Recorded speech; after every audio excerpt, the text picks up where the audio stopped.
बिस्मिल्लाहिर्रहमानिर्रहीम। अस्सलामुअलैकुम वरहमतुल्लाहि वबरकातुहू। आज हम बना रहे हैं मैंगो बनाना स्मूदी।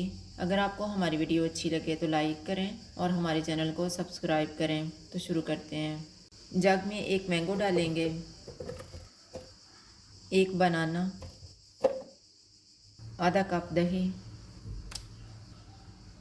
एक कप दूध, 2 टेबलस्पून शहद,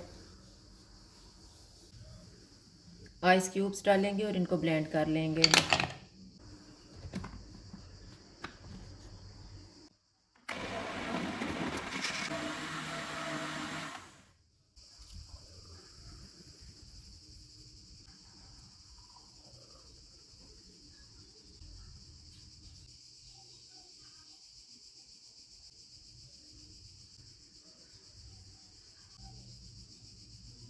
मैंगो बनाना स्मूदी तैयार है। अगर आपको हमारी वीडियो अच्छी लगे तो लाइक करें और हमारे चैनल को सब्सक्राइब करें। शुक्रिया। अल्लाह हाफ़िज़।